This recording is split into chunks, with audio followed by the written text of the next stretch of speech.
Hello and welcome to iTas-online, a digital portal to select and design products.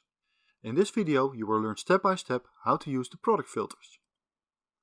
iTas has 7 filters to search for a product: category, production location, microsegment, raw materials, processes, product additions and analysis.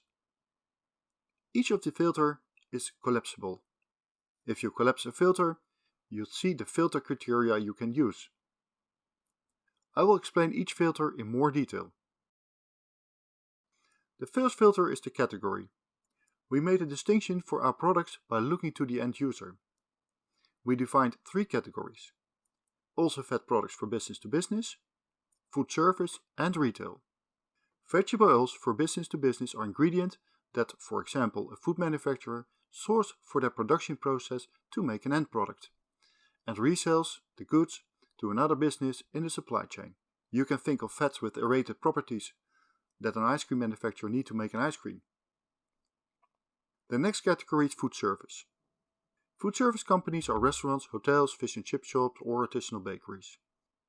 The oils and fat products are directly used for preparing a product for the consumer, like frying oil to prepare fish and chips or a baker to make soft buns. The last category is retail. Retail companies are supermarket or wholesalers. The product is directly sold from secondary oils to this category, like a bottled frying oil. You need to select at least one category to filter a product. If you do not know the category, you can select all 3. Secondary oils have refinery locations in 6 countries. If you need a product from a specific location, you can select the refinery. In Malaysia, you're for example Langat or Nuri. If you do not select a location, iTas will automatically take all locations in the filter result. The product database contains products designed for a specific microsegment and subsegments. A macro classifies as food, non-food, feed and functional ingredients. Within a microsegment, you can refine a market segment.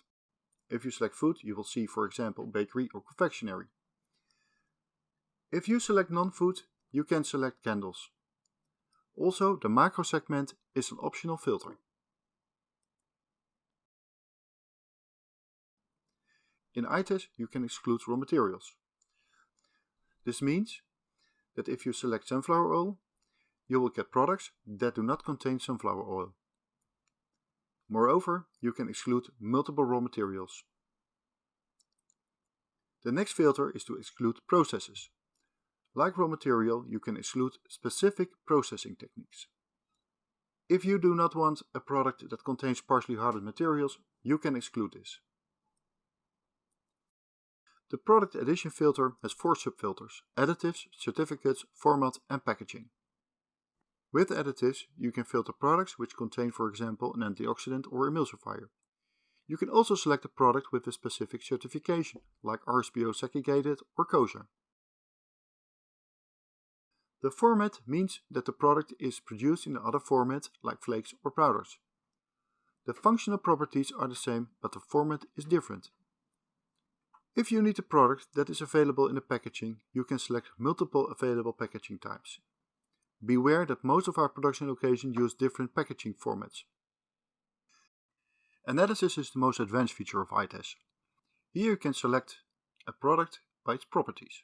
The analysis filter exists of 4 types: fatty acid composition, N values, general analysis and advanced fatty acid composition. The most common dietary fatty acids are subdivided into 3 broad classes according to the degree of unsaturation: SAFA, saturated fatty acids, MUFA, monounsaturated fatty acids, and PUFA, polyunsaturated fatty acids. The N value gives the percentage of fat which is solid or in the crystallized form at a given temperature. With the sliders, you can select a range for the N values. The general analysis contains the refer, melting point and IV value. For example, the iodine value indicates the degree of unsaturation of a fat or oil. With the advanced fatty acid analysis, you can filter in depth on the characteristics such as palmitic acid, C16. In a separate course we will explain more about these also fed characteristics. So I hope that you understand the basics of iTas product filters. In the next section I will show you a live example of a customer request.